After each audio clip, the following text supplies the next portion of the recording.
As I said, coercion is physical pressure or threat. It's force being applied on somebody. The example for this is, I've already given you one example. This is the second example. I come to your house and tell your father that, if you don't give me 5 lakh rupees, I'll kill your son or daughter, as the case may be. Do you not think that your father will give me 5 lakh rupees if he's, able?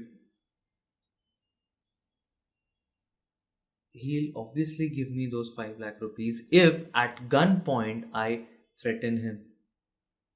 So this is like putting physical pressure on him. He'll always give me 5 lakh rupees.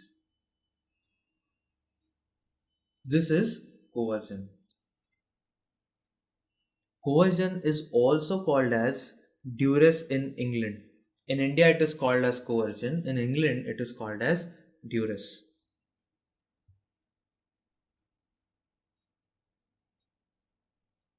Do you think threat to commit suicide would be coercion? I'll give you an example. You tell your father that you want a bike. Your father agreed and he said, next month I'll buy you a bike. So when the next month comes, you go to your father and say, Father, this month you had agreed to buy me a bike. The father says, now I do not have money, so I'll not buy you any bike. What you do? You threaten him saying, if he does not buy you a bike, you'll commit a suicide. Do you think this is coercion? Now, please remember that you are not committing any crime on him. You are not putting physical pressure on him. You are not beating him. You are not hitting him. You are not injuring him. Nor are you threatening to injure him. At the same time, you are not detaining any property that belongs to him. You are not threatening to detain any property that belongs to him. So, do you think this would be coercion? No, this should not be coercion ideally. However, the courts have ruled that a threat to commit a suicide is coercion. It is coercion because the courts are of the belief that when you threaten to commit a suicide, it puts a pressure on whom you are threatening.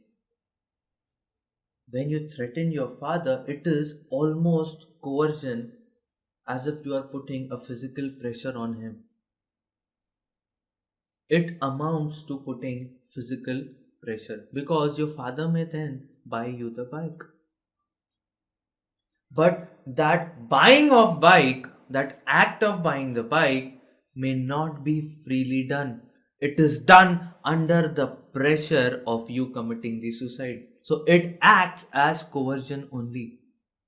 At the same time, let me remind you, nor is committing suicide a crime, nor is threatening to commit suicide a crime. Only attempting to commit suicide is a crime. So when you actually commit the suicide, when you successfully commit it, nobody can punish you because you are already dead. And when you are only threatening to commit suicide, it again is not a crime. Only when you attempt it unsuccessfully, you will be punished. So now you haven't committed suicide. You are not attempting it, you are only threatening it. So it is not a crime. Please remember, coercion is always related to a crime as per IPC. Suicide is not a crime. First thing. Second thing, you are not detaining the property or threatening to detain the property. So, in both the cases, it is different from coercion, yet it has been ruled as a part of coercion. When you threaten to commit suicide, it is considered that you are applying coercion on the counterparty. Now, what do you think would be the effect of coercion? The effect of coercion is that the contract becomes voidable. It becomes voidable. Now, what happens when the contract becomes voidable? That party, that one party, gets two options. It can either continue with the contract, keep the contract valid and continue with it, or it can stop the contract there itself and make it void. It can avoid it. So it has two options. So the first effect is the contract becomes voidable. The aggrieved party gets the option to continue with the contract or to avoid it. Now, what do you mean by the aggrieved party here? Aggrieved party means the victim party, the party on whom the coercion has been applied. Aggrieved party is the party on whom coercion has been applied, and thus we call it the victim party. It's called the victim party. So now this victim party gets two options. What are the options? Either to continue with the contract, that is to keep the contract valid, or to make the contract void. It has two options. Now, if it chooses to continue with the contract, nothing happens. The contract remains valid. That is, if I come to your house and threaten your father to give me 5 lakh rupees or else I'll kill you. So he gives me 5 lakh rupees. Now he has two options. He can either continue with the contract, treat the contract as valid, or he can stop the contract there itself. The next day he can go to the police station and file a complaint against me saying that I have put physical pressure on him. The contract stops there. The contract gets avoided there. So he has two options. Now, if he opts to keep the contract valid, nothing happens. Everything is normal. However, when he chooses to make it void, to avoid the contract, the person to whom the money is paid should return it. The person who has received the benefit should restore it. We have done this point when we were doing capacity to contract. That when the contract becomes void, any benefit that is received by any party should be restored. It should be returned.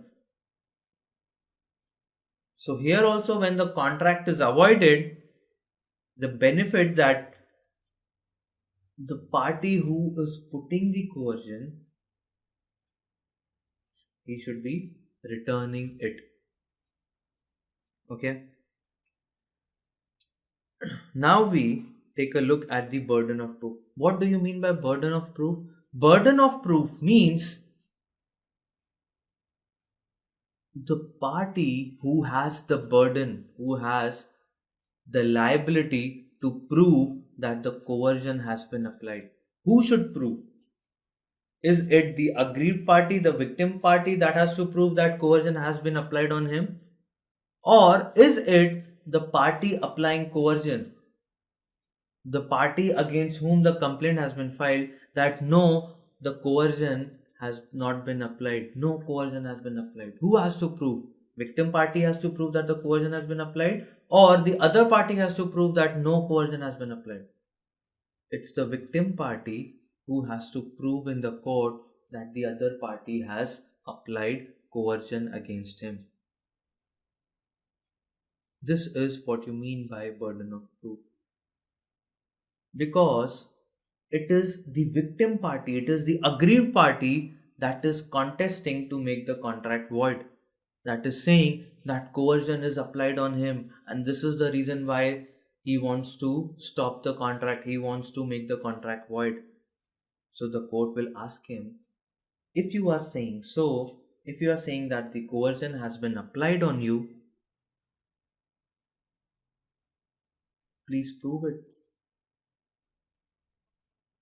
Prove that coercion has been applied on you. So he bears the burden of proof.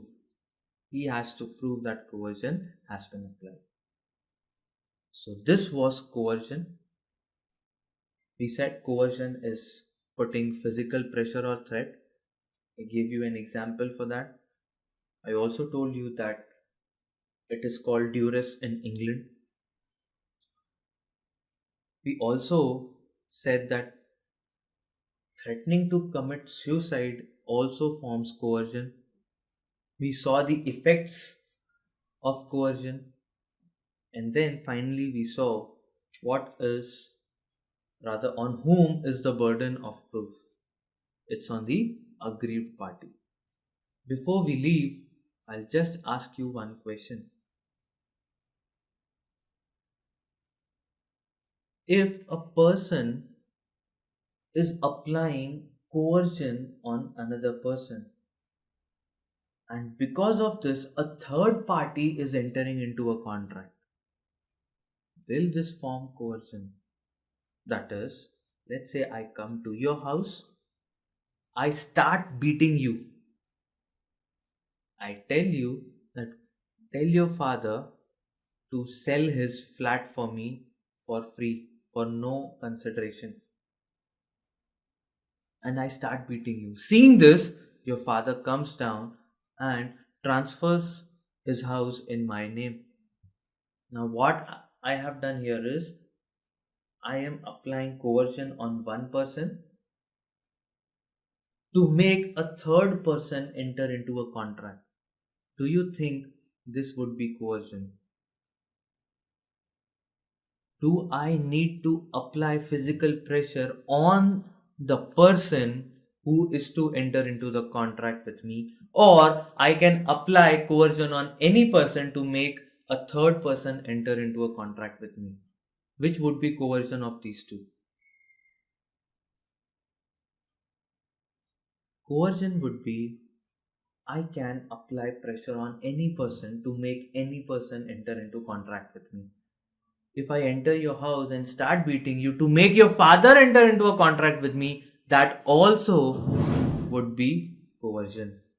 That also would imply coercion. Normally, students have a misconception that coercion means applying pressure on the party who is to enter into contract. No, that's not true. Coercion can be on somebody else also. Pressure can be applied on somebody else also. I can pressurize somebody else to make some other person enter into contract with me. If this happens, again, it can be said that coercion has been applied. It will come under the ambit of coercion.